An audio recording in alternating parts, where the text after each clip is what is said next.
Hello ನಮಸ್ಕಾರ, ಹೇಗಿದ್ದೀರಾ? ಚೆನ್ನಾಗಿದ್ದೀರಾ ಅಂತ ಭಾವಿಸ್ತೇನೆ. ಈ ಒಂದು ವಿಡಿಯೋದಲ್ಲಿ ಉಪನಯನಕ್ಕೆ ಡೆಕೋರೇಟಿವ್ ಆಗಿಡುವಂತಹದ್ದು, ಹಾಗೆಯೇ ಹಿಂದಿನ ದಿನ ಅಂತಂದರೆ ಸುರ್ಗಿ ನೀರು ದಿನ ಮಾಡುವಂತಹ ಶಾಸ್ತ್ರ ಇದೆಯಲ್ಲ, ಆ ಒಂದು ಶಾಸ್ತ್ರದಲ್ಲಿ ಈ ತುಳಸಿ ಗಿಡ ಒಂದು ಪೂಜೆ ಶಾಸ್ತ್ರ ಕೂಡ ಬರುತ್ತೆ. ಆ ಒಂದು ತುಳಸಿ ಗಿಡ ಪೂಜೆ ಶಾಸ್ತ್ರಕ್ಕೆ ನಾನು ಡೆಕೋರೇಟಿವ್ ಆಗಿ ತುಳಸಿ ಗಿಡದ ಕಟ್ಟೆ ಮಾಡೋಣ ಅಂತ ಹೇಳ್ಬಿಟ್ಟು ನಾನು ಥರ್ಮಾಕೋಲ್ ಶೀಟಲ್ಲಿ ಮಾಡ್ತಾ ಇದ್ದೇನೆ. ಕೊನೆಗೆ ಯಾವ ಥರ ಬಂದಿದೆ ಅಂತಂದು ನೀವು ನೋಡ್ತಾ ಹೋಗಿ. ಇಷ್ಟ ಆಯಿತು ಅಂತಂದರೆ ಲೈಕ್ ಮಾಡಿ, ಕಮೆಂಟ್ ಮಾಡಿ. ಹಾಗೆಯೇ ಇನ್ನೂ ಬೇರೆ ಥರ ಮಾಡ್ಬೋದು ಅಂತಿದ್ರೆ ಯಾವ ಥರ ಮಾಡ್ಬೋದು ಅಂತ ಕಮೆಂಟ್ ಮುಖಾಂತರ ನನಗೆ ತಿಳಿಸಿ ಅಂತ ಹೇಳ್ತಾನೆ.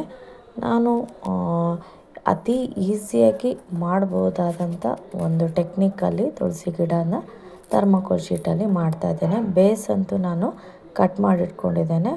ಆನಂತರ ಥರ್ಮಾಕೋಲ್ ಸ್ಟ್ರಿಪ್ಸ್ನ ಕಟ್ ಮಾಡಿಟ್ಕೊಂಡು ಅಲ್ಲಿ ನಾನೇನು ಮಾಡ್ತಾಯಿದ್ದೇನೆ, ಸ್ಟೆಪ್ ಬೈ ಸ್ಟೆಪ್ಪು ಅಂಟಿಸ್ತಾ ಹೋಗಿದ್ದೇನೆ.